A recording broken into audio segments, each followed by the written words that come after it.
Alright, एक ओंकार बोलेंगे फिर शुरू करेंगे। ओम।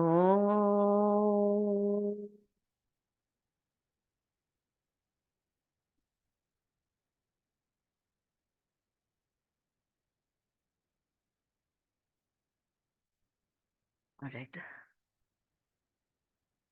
तो आज हम एक नई किताब शुरू करने जा रहे हैं। और किताब का नाम है कॉन्शियसनेस हील्स।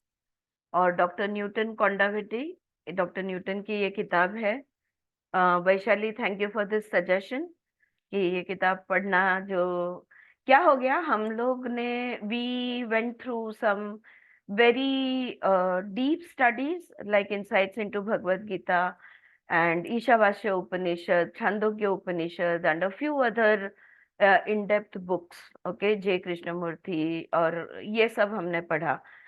मैं ये कहूंगी कि हमने अद्वैत का अभ्यास किया। ये आत्मा है क्या, अगर है तो इसका सत्य क्या है, और कैसे हम इसे जान सकते हैं। और अद्वैत का सब अभ्यास करने के बाद after Advaita we came back to Dvaita, because ultimately life is where we are living, it is a duality, right. यहाँ पर लेकिन हम ये क्लैरिटी को लेके आए, what exactly is maya, what is reality and what is maya, what does the word maya mean, and how do we understand it in terms of real and unreal, how do we understand it, right? तो वो हम वहां से लेके हम फिर से भौतिकता में आए, because after all physical problems, emotional problems, relationship issues, financial issues, health issues, all these, ये सारी बातें जो हमारे प्रॉब्लम्स है वो तो अभी यहाँ पे है। So the last book that we read was you can heal your life by Louise Hay. अब लुइस है कि ये किताब you can heal your life हमने पढ़ी, इसका हमने रोज 11 दिन का वर्कशॉप में एक्सरसाइजेस की सिक्वेंशली, और काफी हमारे we went through, we found the root causes of some of the our behaviours, we found some behavioural patterns. हमें कुछ हमारे ही पैटर्न नजर आए कि कौन से हमारे पैटर्न्स है, thinking patterns, emotional patterns, reactional patterns, ये सारे देखे।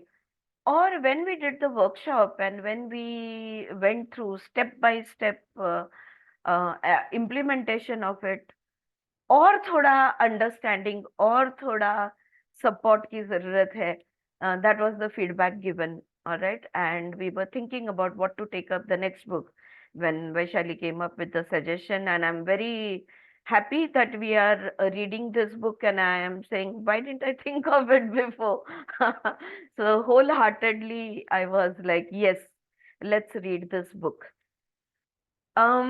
कॉन्शियसनेस हील्स, कॉन्शियसनेस यानी सजगता या ज्ञान में आना, कॉन्शियसनेस यानी पता होना, अम, जानना, ये आप कह सकते हो। और हील्स का मतलब है HEALS, हील्स का मतलब है निरोगी होना या ठीक होना, या जो बिगड़ा हुआ है ये सुधर जाना। सो जो भी गड़बड़ हुआ है, या जो भी आउट ऑफ सिंक है या आउट ऑफ हार्मनी है, इसको हम ठीक कर सकते हैं। और कैसे कर सकते हैं? कॉन्शियसनेस से। अगर हम सजग हो जाए, अगर हमें उसके बारे में पता चल जाए, अगर हम उस चीज को जान ले, तो कोई भी लेवल का प्रॉब्लम होने दो, चाहे शारीरिक प्रॉब्लम है, मानसिक है, भावनिक है, आध्यात्मिक प्रॉब्लम है, कोई भी प्रॉब्लम है, हम इसको ठीक कर सकते हैं। अब थोड़ा सा, so this book is called as consciousness heals. और थोड़ा सा डॉक्टर न्यूटन कॉन्डेविटी आप लोग कुछ लोग जानते हो, मैंने पास्ट लाइफ रिग्रेशन थेरेपी इनके पास से सीखा है। डॉक्टर न्यूटन और उनकी पत्नी डॉक्टर लक्ष्मी बहुत ही सुंदर, बहुत ही वंडरफुल स्पिरिचुअल मास्टर्स है। इनके जैसा नॉन जजमेंटल, सबको समत्व से सबके साथ रहना, ऐसे मास्टर्स मैंने देखे नहीं। Wonderful teachers. डॉक्टर न्यूटन अगर 10 मिनट भी आपके साथ बात कर रहे हो, आप दो चीज सीख कर उनके पास से आओगे। और भी उनकी किताबें हैं। I think there is the science of meditation, एक उनकी किताब है, और भी दो चार किताबें हैं इनकी। ये एक यूनिवर्सिटी चलाते हैं जिसका नाम है क्वांटम लाइफ यूनिवर्सिटी, हैदराबाद के पास विकाराबाद, जो शहर जो गांव है वहां पर इनका ये यूनिवर्सिटी है। कुछ लोगों ने हमारे ग्रुप में से सोल कोच ट्रेनिंग प्रोग्राम वहां पे किया हुआ है। थेरेपिस्ट कोर्स चलाते हैं, past life regression therapy, inner child healing है, फैमिली कॉन्स्टिलेशन है, और भी बहुत कुछ है, ब्रेथ वर्क है। ऐसे काफी सारे कोर्सेज, थेरेपिस्ट कोर्सेज भी और 2 डे वर्कशॉप भी वो चलाते हैं। तो जैसे मैंने कहा, पास्ट लाइफ रिग्रेशन थेरेपी मैं उनके पास से सीखी हूँ। और radiant relationship, money and spirituality, ये कुछ कुछ 2 डे वर्कशॉप से बहुत क्लैरिटी मिली है कि कॉन्शियसनेस कौन से लेवल पे ले जाना है। और तो हम ये किताब पढ़ने को शुरू करते हैं। स्टार्टिंग में ऑफ कोर्स 2007 की पब्लिकेशन है, पहला एडिशन, जो मेरी पुरानी किताब है। If some of you are having this book and it might be a later edition, तो शायद पेज नंबर्स अलग हो सकते हैं। ऑफ कोर्स उन्होंने डेडिकेट की है किताब अपनी सोलमेट, अपनी सोल कंपेनियन डॉक्टर लक्ष्मी, अपनी पत्नी को, अनकंडीशनल लव के लिए। और सच में वो देवी जो है, अगर अनकंडीशनल लव देखना है तो बस उनको देख लो। तो क्या हो है अनकंडीशनल लव, ये हमें महसूस हो जाता है, you just feel it. Right. थोड़ा सा एक्नॉलेजमेंट मैं थोड़ा बहुत स्किप करूंगी। एक्नॉलेजमेंट में काफी लोगों को उन्होंने, जिन्होंने ये किताब को अस्तित्व में लाने के लिए मदद की, उनका उन्होंने थैंक्स कहा है यहाँ पे।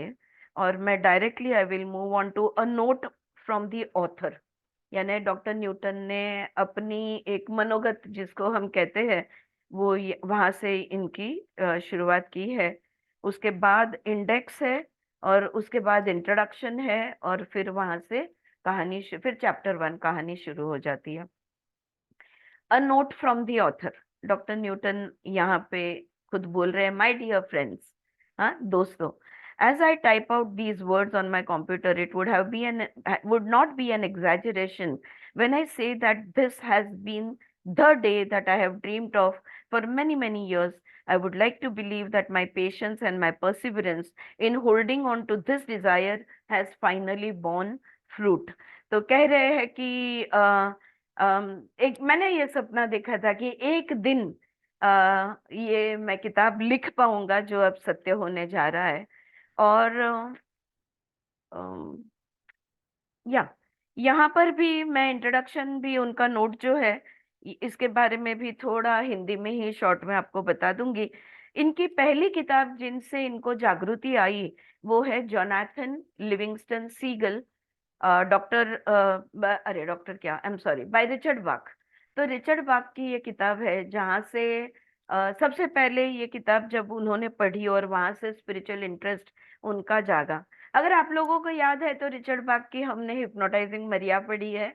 और मेरी भी पहली किताब थी जोनाथन लिविंगस्टन सीगल, जो जब मैं 16 साल की थी मुझे एक फ्रेंड ने गिफ्ट दिया था। और तब से मेरी भी एक्चुअली देखा जाए तो आध्यात्मिक इंटरेस्ट, या ये दुनिया क्या है क्यों है, ये यहाँ से शुरू हो गया। बिल्कुल मन को, बुद्धि को बदल देने वाली ऐसी ये किताब है। फिर आगे जाके सिंक्रोनिसिटी वो कहते हैं होते गई, और धीरे धीरे उनका काम बढ़ते गया। धीरे धीरे उनको लोगों, जो भी वो महर्षि पत्री जी, ब्रह्मर्षि पत्री जी उनके गुरु रहे जिन्होंने उनको मेडिटेशन सिखाया। और वहां से फिर उन्होंने खुद पास्ट लाइफ रिग्रेशन अपने ही मन से, तभी इंडिया में मुझे पता नहीं और कोई टीचर्स शायद थे नहीं, या होगे भी तो पता नहीं है।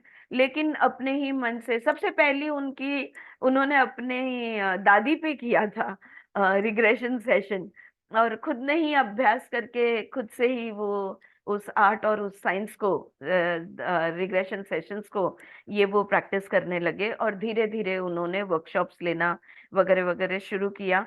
ये सब चीजें करते वक्त इस किताब का भी ख्याल आया, और ये किताब लिखना भी उन्होंने शुरू किया। ये उनके जो synchronicity is a beautiful phenomena, and I was fortunate to experience it again and again. ये एक सिंक्रोनी, मतलब हम कहते हैं ना कि अगर जीवन में हम कुछ करना चाहते हैं तो सारी कायनात वो मिलाने को, उस चीज को हम तक पहुंचाने के लिए काम पे लग जाती है। The universe conspires for you to get what ever you want, right. एक पैरा है इनका, एक लाइन है इनकी, दो लाइन जो मैं जरूर से पढ़ना चाहूंगी।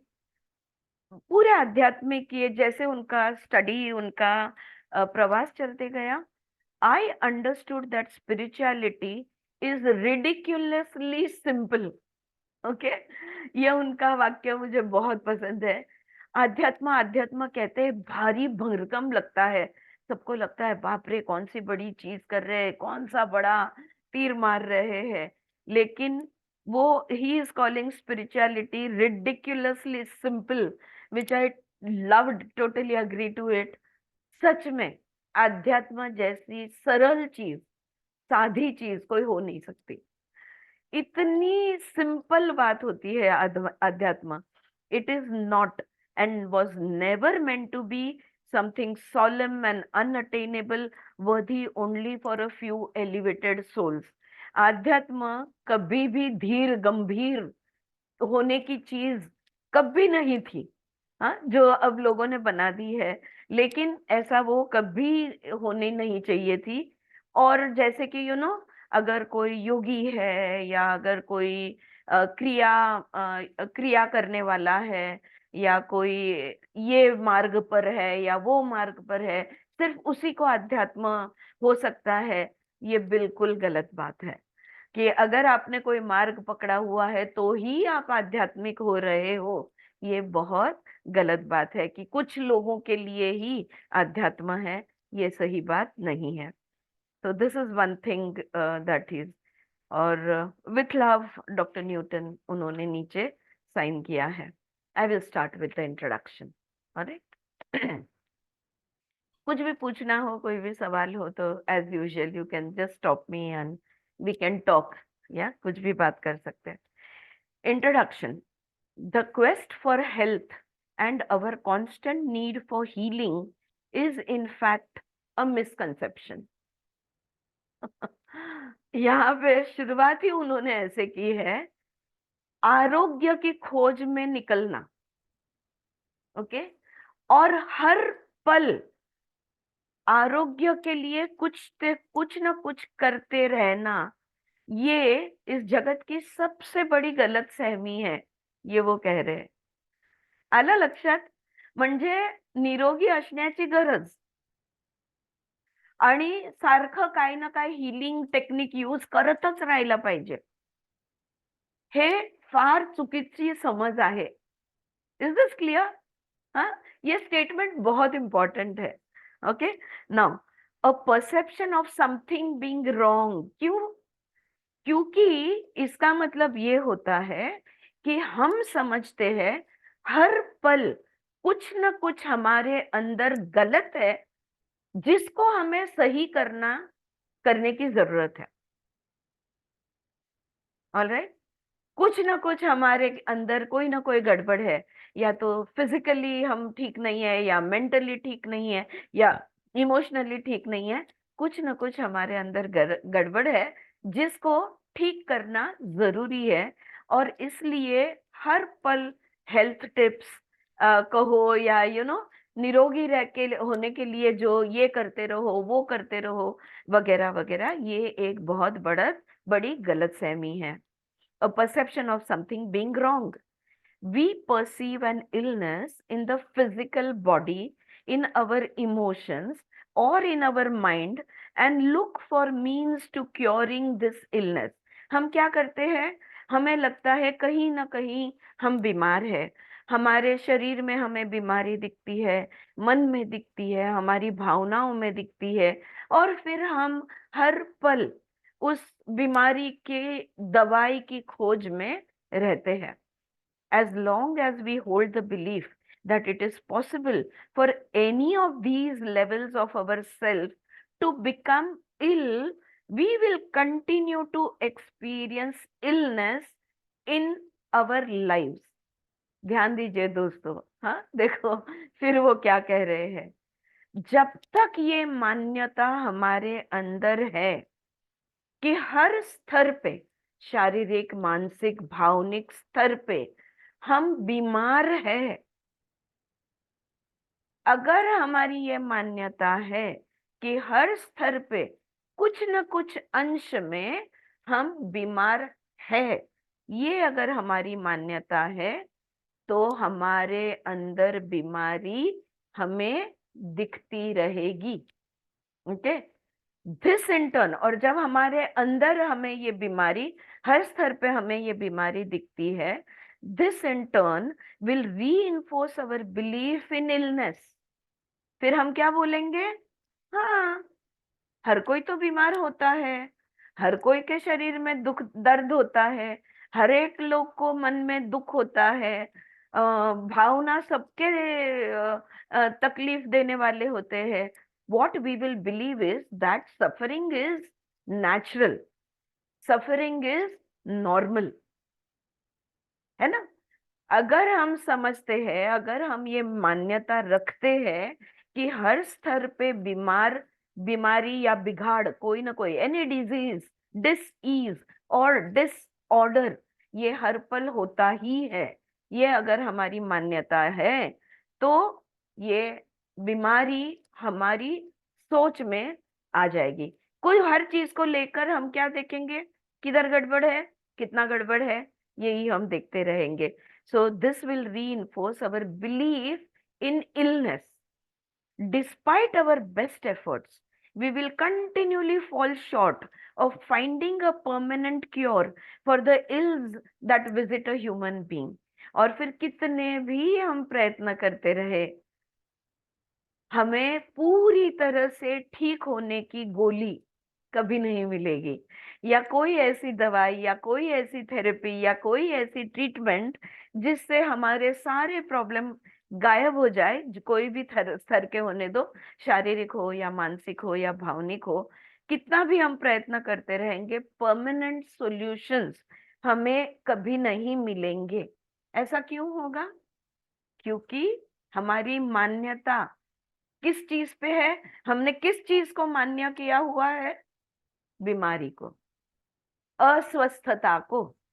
हाँ, अस्वस्थ कहते हैं ना, हम स्वस्थ नहीं है। डिस ईज मीन्स अस्वस्थ।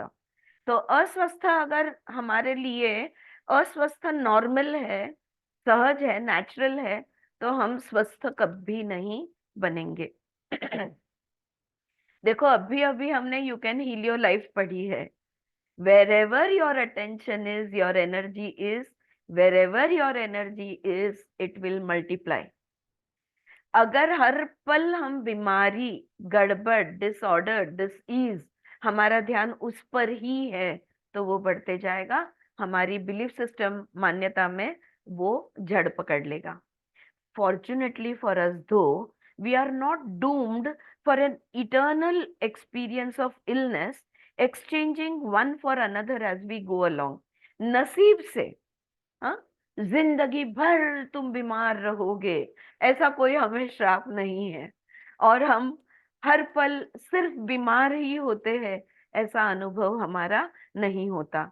All we need to do is to make a conscious shift in our understanding of illness and health.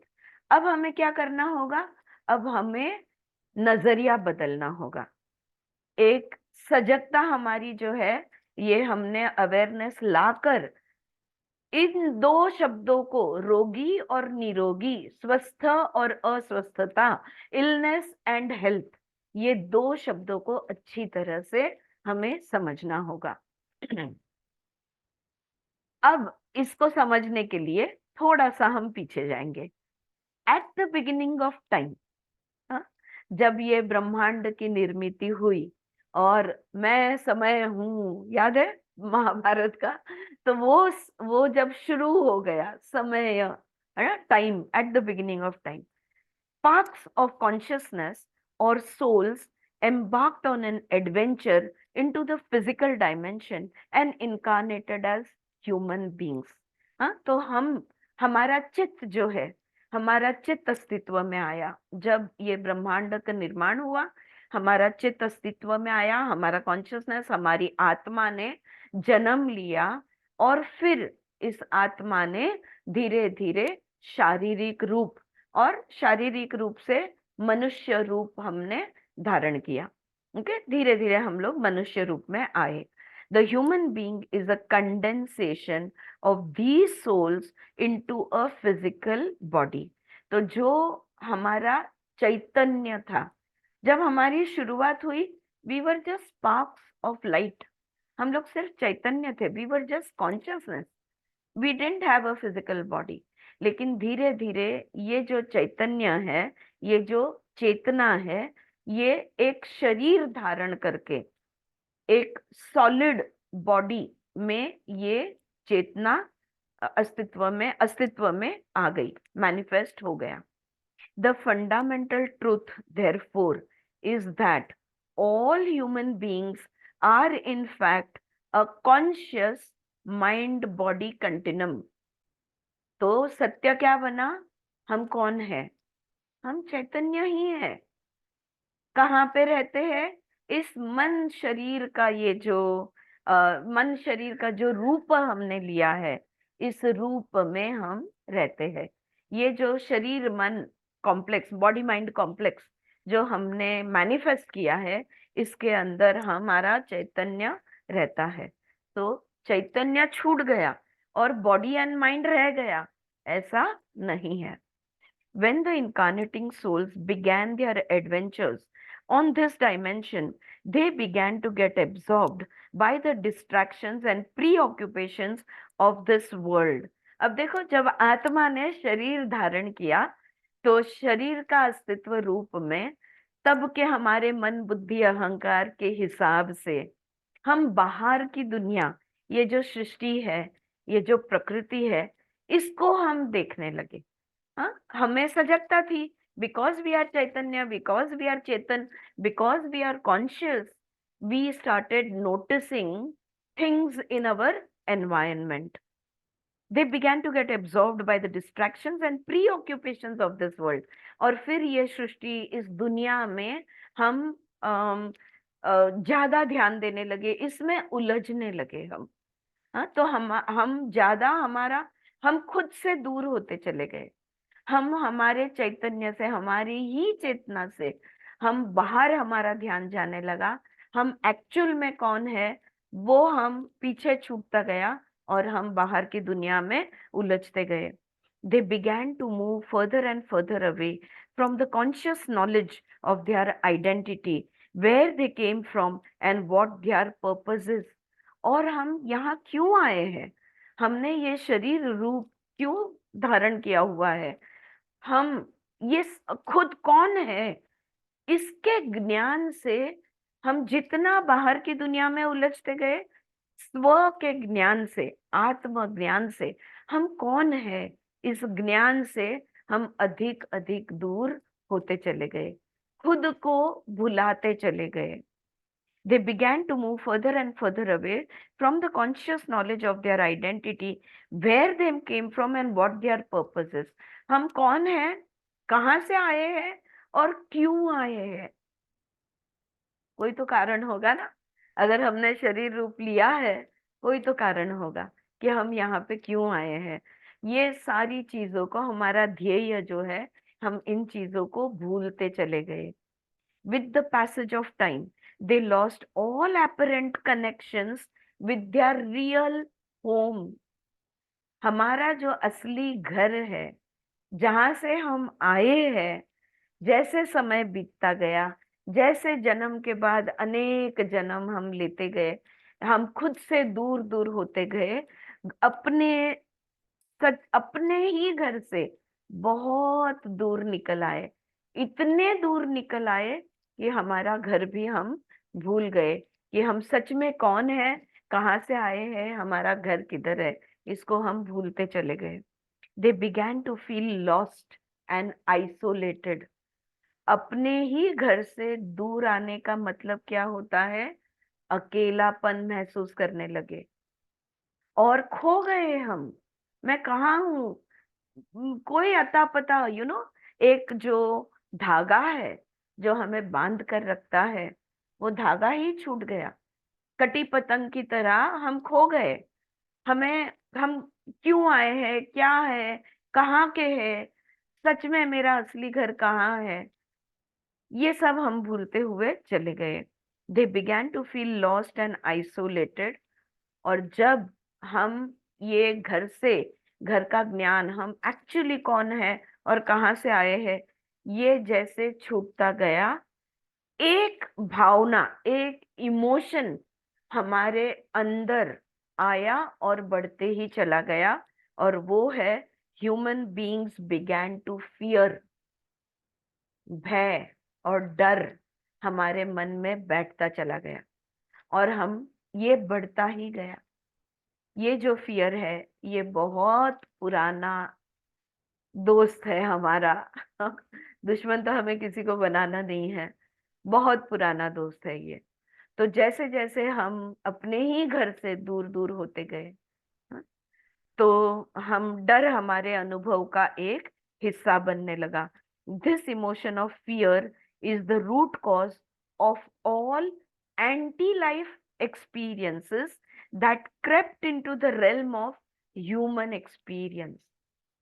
ये डर ही वो चीज है, ये डर ही वो कारण है जिसके वजह से जिंदगी के अनुभव हमारे क्लिष्ट, अगर पतंजलि का शब्द यूज करें तो क्लिष्ट, या जिंदगी का अनुभव, खराब कहो, बैड एक्सपीरियंस, जो जिंदगी के विरुद्ध का जो अनुभव है, ये हमारा अनुभव होते गया। यहाँ पे उन्होंने शब्द यूज किया है एंटी लाइफ एक्सपीरियंसेस। जीवन सहज है, जीवन सरल है, जीवन सुख है, जीवन आनंद है, लेकिन क्या हमारा अनुभव वैसा है? नहीं, हमारा अनुभव जीवन के विरुद्ध है। ओके, और ये क्यों ऐसा है? डर के वजह से। फ्रेंड्स, हम लोगों ने उपनिषद पढ़े हैं, काफी पढ़े हैं, भगवत गीता इनसाइट्स हमने पढ़ी है। कौन से घर की बात कर रहे हैं हम? कौन सा घर? Yes, somebody? देह नहीं नहीं, हम घर से दूर निकल आए। म्हणजे आपण देवाची मुलं आहोत, तिथेच जायचे तर तिथून परत लांब आहोत आता. वेयर तर डिड ते अवर घर. Consciousness come from? हमारी चेतना, हमारा चैतन्य कहाँ से आया? अनंत प्रजापति के घर अद्वैत से। अद्वैत से द्वैत में आए हम। परमात्मा आत्मा मध्ये हे सत्यता. हाँ, म्हणजे एक शब्द वैश्विक शक्ती, कॉस्मिक, युनिव्हर्सल. हा, द यूनिवर्सल इंटेलिजेंस और यू कॉस्मिक एनर्जी, और यस, परमात्मा is one word we use for it, और परब्रह्म is one word, but basically वो जो शून्य था, वो जो चैतन्य से भरा था, वो जो अनंत है, अमर है, वो जो पूर्ण है, यहाँ से जो सब कुछ है और कुछ भी नहीं है, उस शून्य में से हमारा हमारा चैतन्य अस्तित्व में आया एज कॉन्शियसनेस। और फिर धीरे धीरे धीरे धीरे हमने इस पृथ्वी तत्व पे, इस ब्रह्मांड में अनेक सूर्यमाला है, लेकिन एक सूर्यमाला के एक ग्रह के अंदर हमने शरीर धारण, अस्तित्व में हम आए। ऑलराइट, ये so where is our home? Which home are we talking about? इसका माइक चालू है। वेर इज चारू जी का. हाँ, मैं करती हूँ। Where is our home? Which home are we talking of? We are talking about that infinity, the cosmic consciousness. Our consciousness came from the cosmic consciousness. Where did we come from? From the cosmic consciousness. All right, वो जो सब कुछ है, सब कुछ होते हुए कुछ नहीं है, वहां से हमारी शुरुआत हुई। उससे जब हम अलग हुए, तब हमारा अस्तित्व हमने लिया। कारण है, कुछ ना कुछ कारण है कि हमने ये अस्तित्व में हम क्यों आए। We will come to that. Clear? हाँ, आप परब्रह्म परमात्मा ये शब्द यूज कर सकते हैं, लेकिन बाकी सब all of it is symbolic story, right from Prajapati to this, that, other. It is just a symbolic story about how we came into existence. But basically, from the cosmic consciousness came our individual consciousness. Sorry. All right. So where was I? Yeah. So this emotion of fear is the root cause of all anti-life experiences that crept into the realm of human experience. An inexorable cycle of further fears leading to further alienation began with man floundering through it in a state of utter confusion and despair. आपने कोई खुद के अनुभव में अगर नहीं भी हो, आपने फिल्मों में देखा होगा, कोई व्यक्ति जब किसी मेले में खो जाता है, क्या क्या होता है? डर जाता है, कंफ्यूज हो जाता है, दिशाहीन हो जाता है, उसे पता नहीं कि दुख में आ जाता है कि अब मैं क्या करूं, रोने लगता है, यू नो और अनेक प्रकार के भय उसके मन में निर्मित होते हैं। जिसके साथ आए थे या जो उनके माता पिता है, समझ लो एक बच्चा है जो मेले में खो गया, और तो उसका जो रूट था, उसका जो आधार था, वो आधार छूटने के बाद सबसे पहले भय महसूस होता है, और फिर अलग अलग प्रकार के भय उसके अंदर आने लगते हैं। जैसे कि मेरे माता पिता कभी नहीं मिले तो अब मेरा क्या हो गया होगा, अगर कोई मुझे पकड़ के ले जाएगा, ये होगा वो होगा। तो उसी तरह जब हम अपने घर से जैसे जैसे दूर दूर दूर होते चले गए, हमारे मन में भी ये सारा डर, ये सारा भय, अलग अलग भय, ये कंफ्यूजन, ये डिस्पेयर, ये सब अवस्था से हम गुजर रहे हैं। Having lost conscious awareness of his true self, he slid into the depths of ignorance. और फिर धीरे धीरे स्मृति, मैं कौन हूं, कहां से आया हूं, इसकी स्मृति चली गई, तो याद नहीं है। तो पहले उसको ज्ञान था कि वो कौन है, कहां से आया है, अब सारा ज्ञान चला गया, तो वो अज्ञान के अंधकार में डूबते चला गया। ठीक है, अज्ञान के अंधकार, depths of ignorance, the darkness of ignorance. Okay, तो ये हमारी, एक्चुअली ये हमारी कहानी है, हम सबकी यही कहानी है। हम सब वहां से एक चैतन्य के रूप में आए और आज खो रहे हैं, ढूंढ रहे हैं, रो रहे हैं और बहुत सवाल पूछ रहे हैं, और फिर से अपने घर का पता ढूंढने की कोशिश कर रहे हैं। अब देखो, illness is an experience born out of this perception of things going wrong. तो अब हमारा अनुभव कैसा बन गया है? यार, हर चीज गलती होती है, हर चीज में गड़बड़ होती है, हर चीज गलत होती है। तो ये जो गलत चीजों का गलत होना, इसमें से बीमारी या रोग का अनुभव हमारे जीवन का हिस्सा बन गया। क्योंकि हम क्या सोचते हैं, हमारी मान्यता क्या है कि सब कुछ गड़बड़ है, हाँ, सब गोलमाल है भाई, गोलमाल है, राइट? ये हमें लगता है, इसलिए बीमारी हमारे अनुभव का एक हिस्सा बन गया। अब जब मैं बीमारी बोलती हूँ तो सिर्फ शारीरिक नहीं, किसी भी स्तर की हो सकती है, आध्यात्मिक बीमारी भी हो सकती है। हाँ, किसी भी एक आइडिया को पकड़ के रखना और नहीं यही सही है बाकी सब गलत है, ये आध्यात्मिक बीमारी हो सकती है। The ever increasing fears and the subsequent blinding that result from it led men to a distorted understanding of his life. और ये सारे भय के वजह से और अंधकार के वजह से, अज्ञान की गहराई में डूबने के वजह से, जीवन की को जो जैसा जीवन है वैसा हम उसे देख ही नहीं पा रहे।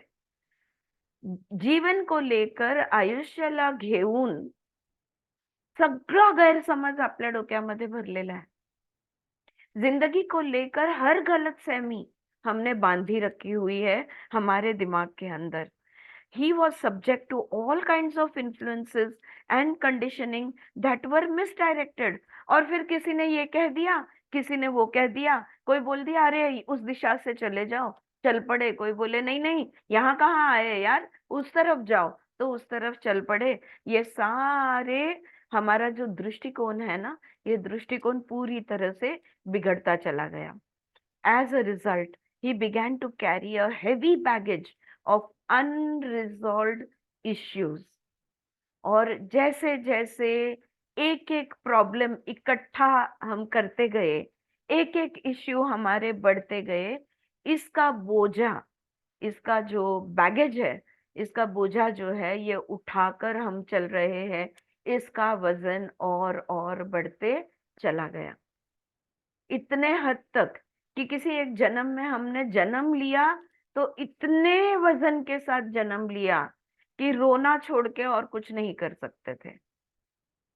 हाँ, वरना मैंने देखे हैं मुस्कुराते बच्चे जो जन्म पैदा होते ही जो मुस्कुराते हैं। And I always think oh this soul must be carrying so little baggage that it is happy. And when a soul is born, sometimes they will scream and scream. I've seen lots of newborn babies.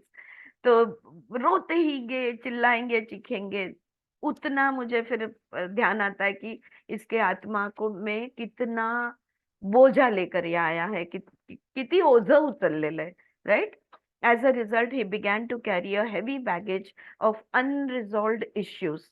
These issues, over a period of time, traveled deeper and deeper through his mind and emotions to finally settle down in the tissues of his body।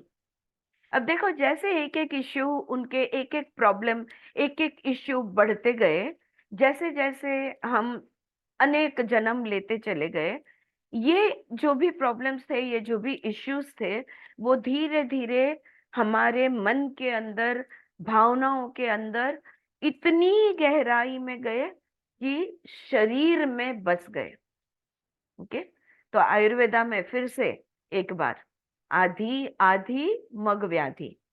कोई भी issue पहले दिमाग में आता है और फिर जाके हमारे बॉडी में वो दिखता है। तो यही बात है कि गहराई, बहुत ज्यादा गहरा, बहुत ज्यादा तीव्र जब कोई इश्यू हो जाता है, तब वो हमारे टिश्यूज में, यानी हमारे शरीर के मांसपेशियों में बस जाता है। This led man on a quest for health. तो हमने जन्म कैसे लिया? मेरे शरीर में बहुत इश्यूज है और तब से मैं निरोगी कैसे बनूं, मैं स्वस्थ कैसे बनूं, इसकी खोज में निकल पड़े और जिंदगी भर इसको खोजते आ रहे हैं। हाँ, तो बीमारी कहाँ से आई, समझ गए? हाँ, इलनेस, अनारोग्य को आप समझ गए? Yes, right. तो अभी आरोग्य को देखते हैं। Health. Health is a word that has its roots in Old English and means whole। आरोग्य का मतलब क्या होता है? वो जो पूर्ण है। हेल्थ, इस शब्द को इंग्लिश में पुरानी डिक्शनरी में इसका मतलब आप देखोगे ना, तो वहां पे दिया है वो जो पूर्ण है, वो जो जिसमें कोई खामियां नहीं है, वो जो होल है, WHOLE, whole. Healing is a process of returning to wholeness. तो हम ये कह सकते हैं, हीलिंग किसे कहते हैं? ठीक होना, निरोगी होना किसे कहते हैं? कि पूर्णत्व में वापस जाना, to go back into wholeness, returning to wholeness. In this context, healing is a process of returning to an awareness of the consciousness mind body continuum। तो अगर इस दृष्टिकोण से हम देखते हैं आरोग्य या स्वस्थ या पूर्णत्व, अगर हम इस चीज को देखते हैं तो इसका क्या मतलब होता है? हम सिर्फ शरीर नहीं है, हम सिर्फ मन नहीं है, हम चेतना, चैतन्य में शरीर मन की अवस्था में है। तो हम चैतन्य में है, शरीर के कण कण में चैतन्य है, मन के कोने कोने में चैतन्य है। इसका ज्ञान होना, इसकी सजगता आना या इस बात का पता चलना, यही चीज है जो हमें पूर्णत्व पे ले जाएगा। जब हमें पता चल जाएगा कि हम बीमार हो ही नहीं सकते, हम पूर्ण है, हमारे में आधा अधूरा कुछ भी नहीं है, हाँ?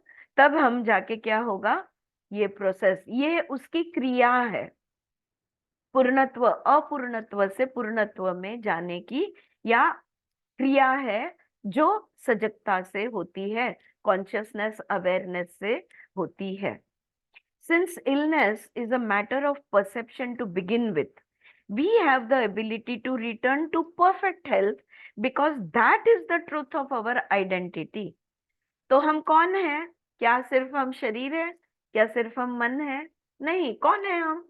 हम चैतन्य है, हम कॉन्शियसनेस है, हम लाइट है। अगर इस बात को हम समझ जाते हैं तो अनारोग्य या रोगी होना या अस्वस्थ होना, ये क्या बन जाता है? एक दृष्टिकोण बन जाता है।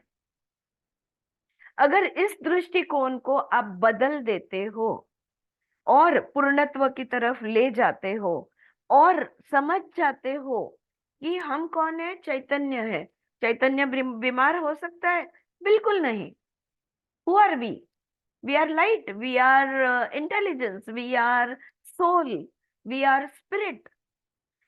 वो क्या बीमार हो सकता है? कभी नहीं। वो आधा अधूरा हो सकता है? कभी नहीं। वो नाखुश हो सकता है? कभी नहीं।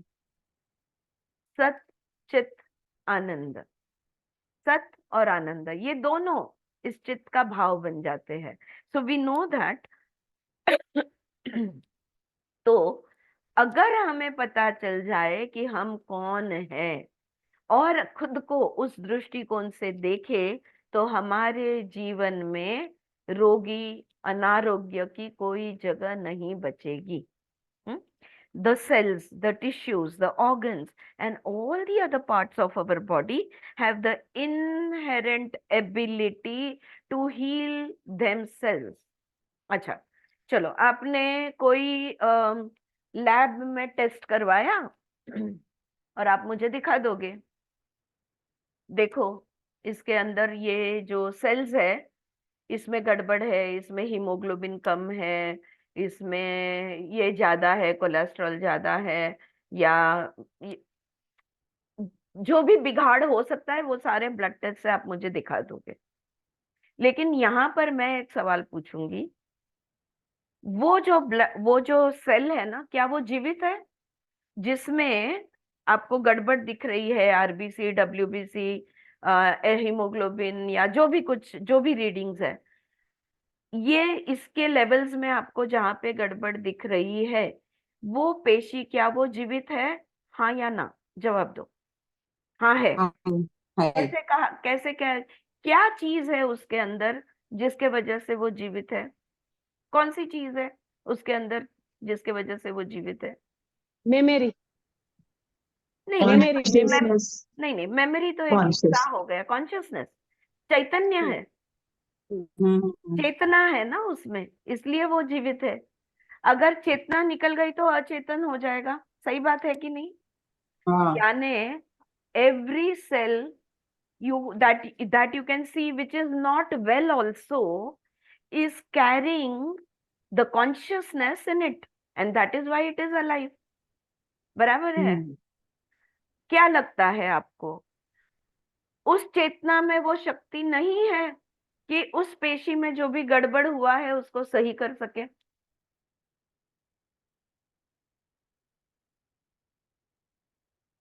बताइए। क्या उसमें वो शक्ति है या नहीं है? या બેન एनीबॉडी?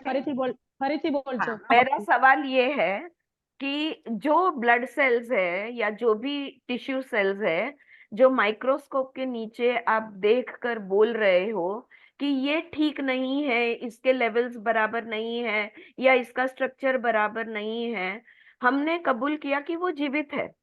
कैसे जीवित है? क्योंकि कॉन्शियसनेस है, क्योंकि उसमें चेतना है। बराबर है? यहाँ तक क्लियर है आपको? तो मेरा ये सवाल है कि ये जो उसके अंदर जो कॉन्शियसनेस है, उसके अंदर जो चेतना है, क्या वो चेतना के पास उतनी ताकत नहीं है कि उस पेशी को वो ठीक कर दे? है ना? ताकत है. यानी कैसे? यानी कोई भी चीज हम अंदर ही अंदर खुद से ही ठीक कर सकते हैं, हाँ या ना? You हाँ, can heal your कर life. सकते. The previous book which you read. I कर am सकते. so here when he is saying that the cells, the tissues, the organs, and all the other parts of our body have the inherent ability to heal themselves. ये क्षमता हमारे शरीर के कण कण में है कि अगर कुछ गड़बड़ हो जाती है तो वो खुद को ठीक कर दे।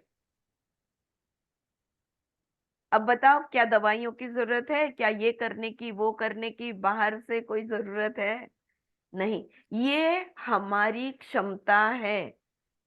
लेकिन क्या ये क्षमता का अनुभव हमारे पास है? Have we experience the ability of our body to heal itself?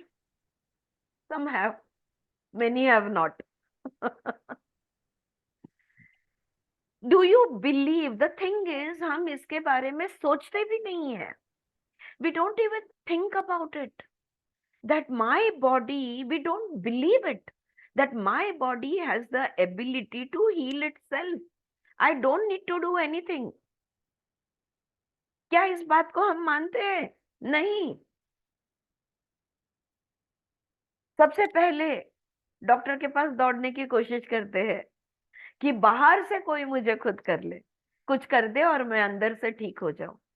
हाँ, जबकि हमारे अंदर ये क्षमता है कि जो भी इम्बैलेंस हमारे body, mind, emotions, intelligence, spiritual level तक का जो भी इम्बैलेंस है, ये सारे इम्बैलेंस हम खुद ब खुद अंदर के अंदर कर सकते, इसको बैलेंस में ला सकते हैं। ये हमारी क्षमता है।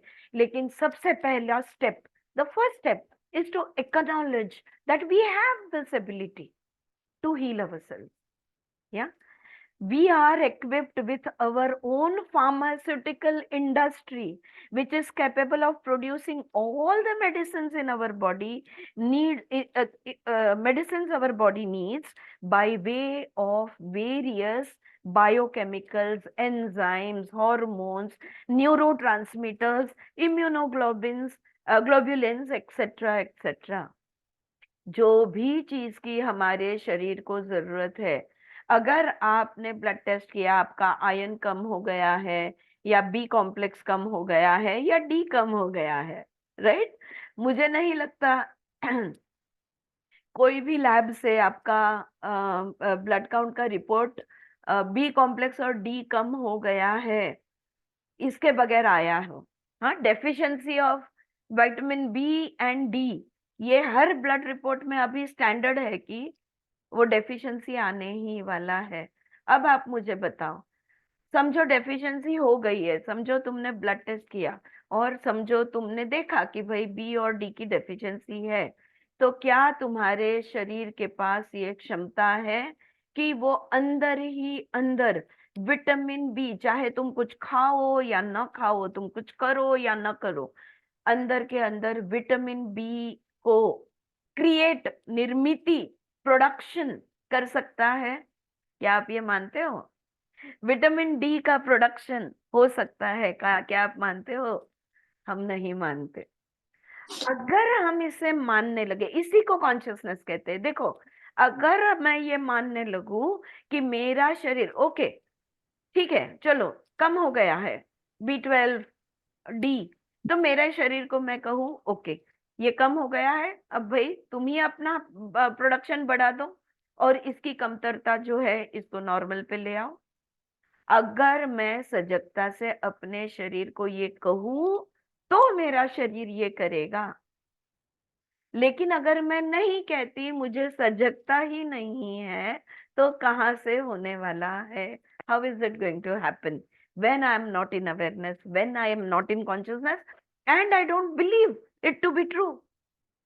I feel unless I take that tablet of Neurobion or Vitcofol or whatever that you have been prescribed, it's not going to come back to normal, then it's not going to come back to normal. All right? So, यही वो बात कह रहे हैं यहाँ पे doctor Newton, that हमारे शरीर के अंदर पूरी फार्मास्यूटिकल इंडस्ट्री बसी हुई है। जो भी प्रोडक्ट आपको चाहिए अपने शरीर को बोल दो, भाई इसका प्रोडक्शन बढ़ाओ, वो बढ़ा देगा। When we make a conscious shift in our understanding of our state of being, when we shift from the perception of illness and return to acknowledging our natural state of perfect health, the inner doctor will instantly get into the act and initiate whatever corrective measures are required to manifest that state in the quickest and the most harmonious possible manner. जब हम इस सजगता में आएंगे, जब हम अनारोग्य से आरोग्य को देखेंगे, हम इलनेस को देखेंगे नहीं, हम हेल्थ को देखेंगे, जब हम ये समझ जाएंगे कि ये जो मेरा शरीर है इसके कण कण में चेतना बसी हुई है, मेरे अंदर चैतन्य है, और ये चैतन्य मेरे शरीर में जो भी कुछ करेक्शन करना है, जो भी कुछ इम्बैलेंस में गया है, उसको झटके में जल्दी से जल्दी और बहुत ही सहज रूप से मेरी आरोग्य की स्थिति में मुझे लौटा सकती है। इसके लिए पता है क्या मान्य करना होगा? आरोग्य मेरा जन्म सिद्ध हक है। Health is my right, health is my natural state of being. हम लोग अभी कौन से मोड में है कि इलनेस इज नेचुरल स्टेट।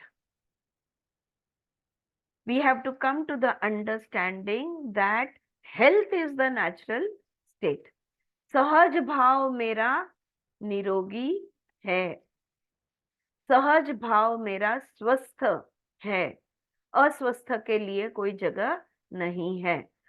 अगर ये मान्यता हम ले आते हैं, इस बात को मानने लगते हैं, इसे हमारे सुप्त मन में, हमारे सबकॉन्शियस में, हमारे बिलीफ सिस्टम में बसाने लगते हैं, तो जल्दी से जल्दी, बहुत ही जल्दी, quickest possible way and in the most harmonious possible manner, यानी बड़ी आसानी से और बिना कोई तकलीफ हुए हम स्वस्थ हो जाएंगे, हम फिर से बैलेंस में आ जाएंगे। कॉन्शियसनेस हील्स, ये किताब is a sincere attempt to take you through this journey within, step by step, and help you return to the wholeness of your true identity. वो आखिर में कहते हैं डॉक्टर न्यूटन दैट ये जो किताब है कॉन्शियसनेस हील्स, ये एक प्रयत्न है कि एक एक कदम आपको अपने ही पूर्णत्व का एहसास देने के लिए, ये जानकारी तक पहुंचाने के लिए ये किताब लिखने के पीछे ये मेरा प्रयास है। बॉन वॉयज, हैप्पी जर्नी, वो कह रहे हैं डॉक्टर न्यूटन कोंडावेटी MD। ऑलराइट, तो ये था उनका इंट्रोडक्शन। क्लियर? हाँ, इसको लेकर कुछ सवाल है क्या? Do you have any questions with regards to what we are talking about? Consciousness इस शब्द को लेकर और भी अगर मन में कुछ कंफ्यूजन है, पूछो, अब भी पूछो। आरतीबेन, तो उसका मतलब ये हुआ कि हम लोग जब चेतना के लेवल पे रहते हैं तो अपने आप सब लेवल में आ जाते हैं। हाँ, लेकिन इसके लिए हमने हमारे बिलीफ सिस्टम में कौन सा वाक्य रखना होगा? क्या सोचना होगा? हमने खुद के बारे में सोचते वक्त क्या सोचना होगा, तो हम उस लेवल पे रह पाएंगे। सिंपल, मैं चेतना हूँ, मैं पूर्ण हूँ। मैं चैतन्य हूँ, मैं चेतना हूँ, आई एम कॉन्शियसनेस। क्या इस बात को समझने के लिए, मानने के लिए, जानने के लिए आपके मन से कोई विरोध आ रहा है? तो tell me, is there an objection from your mind towards this belief that I am consciousness? क्या अभी भी मन नहीं मान रहा? तो बताओ, तो और इसको समझने की कोशिश करेंगे। नहीं, जैसा ही ऐसे जाते हैं तभी सीधा साइलेंट हो जाते हैं। हाँ, वो नहीं, मैं ये कह रही हूँ, अहम ब्रह्मास्मि, मैं चैतन्य हूँ, मैं चेतना हूँ, आई एम कॉन्शियसनेस। क्या आपके मन को ये बात मंजूर है? है। हाँ? क्या आप इसे मानते हो? क्या ये महसूस होता है? हाँ, तो मीना जी, आप बहुत बड़े, you are a very evolved soul, तो आप हाँ बोल रहे हो। लेकिन कॉन्शियसनेस को लेकर अभी भी कोई कंफ्यूजन है तो बताइए, पूछिए। What is consciousness? ये चैतन्य, चेतना मैं बोलती हूँ, तो ये चैतन्य क्या है, ये कॉन्शियसनेस क्या है? आप इसको न देख सकते हो, इसको न रूप रंग आकार गुण कुछ भी नहीं है, तो आपको कैसे पता चले कि कॉन्शियसनेस है, चैतन्य है, चेतना है? विच component of you represent that consciousness? How do you know? हाँ ममता, આરતીબેન, આપણે સુઈ જઈને જે ઉઠાડેલું એ આપણે કોન્શિયસનેસ છે ને, हाँ, સુઈ જતા હોય પછી ઉઠાડે એ આપને. बराबर છે, अनकॉन्शियस થી कॉन्शियसनेस में આવ્યા। हंसाबेन एक मिनट, हाँ ममता बताइए। ब्रेथ और breath. No, no, no, I am talking about what is soul, what is spirit, what is consciousness. I am talking about that.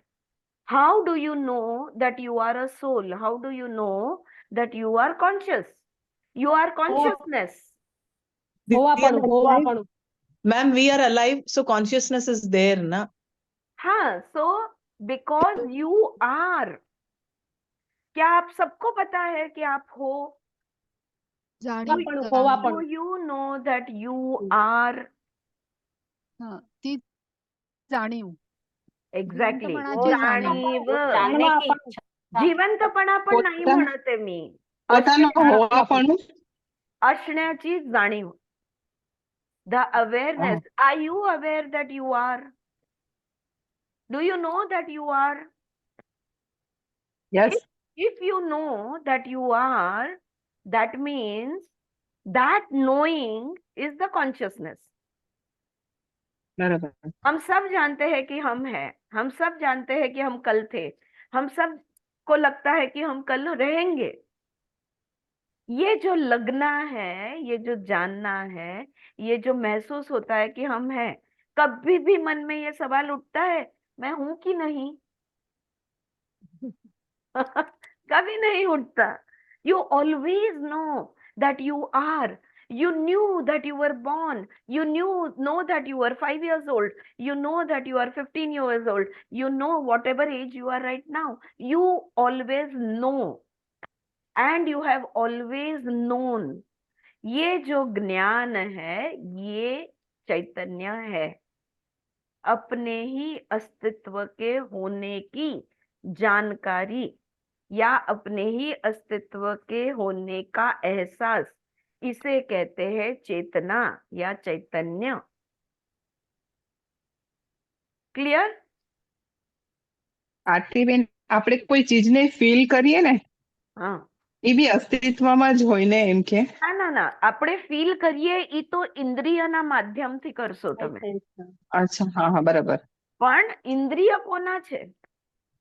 આ હા શરીરમાં. ચૈતન્યનું જ સ્વરૂપ છે હા पण तुम्हारी यही यही वो उपनिषद कहता है, केनो उपनिषद, आंखों से कौन देखता है? હમ, तो आप बोलते हो कि हाँ। मन देखता है, मन से कौन देखता है? तो હમ, मन से मैं देखती हूँ, ये मैं कौन है? હમ, હા ये मैं कौन है? મેને મેને જાણવા વાળું कैसे सुनते हैं? कान से सुनते हैं। कौन सी शक्ति है कान हाँ। के पास? सुनने की शक्ति है। ये शक्ति कहाँ बसती है? कानों में बसती है। जो सुनाई देता है वो तुम्हें कैसे पता चलता है? क्योंकि वो जो सुनना है मेरा मन सुनता है, कि मेरा मन हम्म, ने, मेरे कानों ने जो सुना ये मेरे मन ने जाना, और मन से ज्ञान मैंने लिया। मन हम्म, तुम्हारा साधन है, कान तुम्हारे साधन है, सुनने की क्षमता ये उसकी इनबिल्ट एबिलिटी है, लेकिन हम्म, ये सब किसके है? तो मेरे है। तो मैं कौन हूं?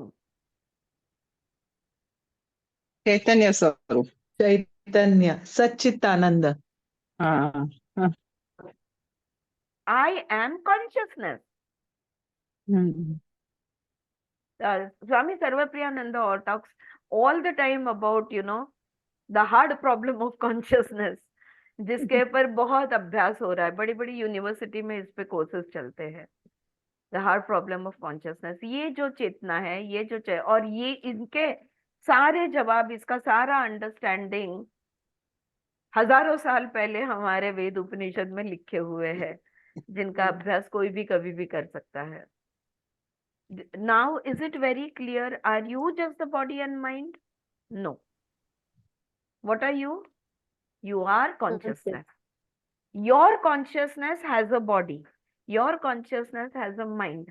Your consciousness has the karmendriyas, the jnanendriyas, the five sense organs, the five, and your consciousness has all the abilities of the brain, स्मरण शक्ति, सारे ये सब किसके है? ये सब साधन है। सीखना समझना क्या है? साधन है। सब कुछ साधन है।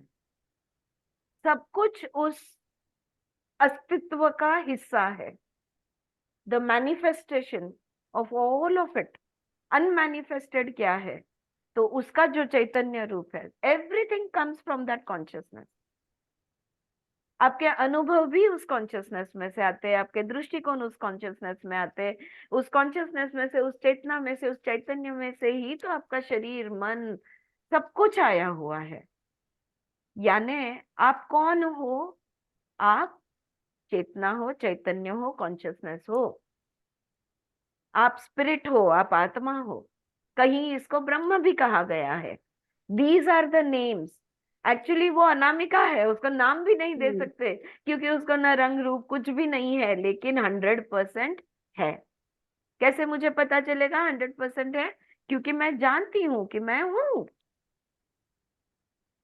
Just the knowledge of my existence proves to me that I have a consciousness, that I am consciousness.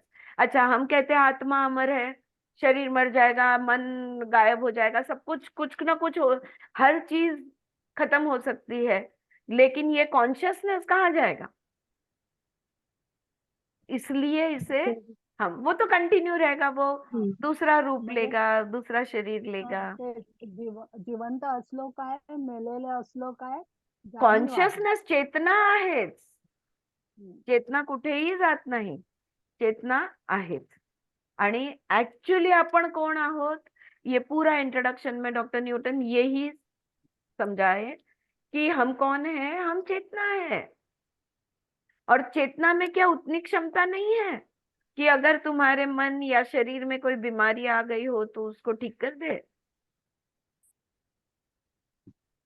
क्योंकि पेशी पेशी कण कण में ये चेतना है, ये चैतन्य है, तो कैसे नहीं कर ठीक कर सकते।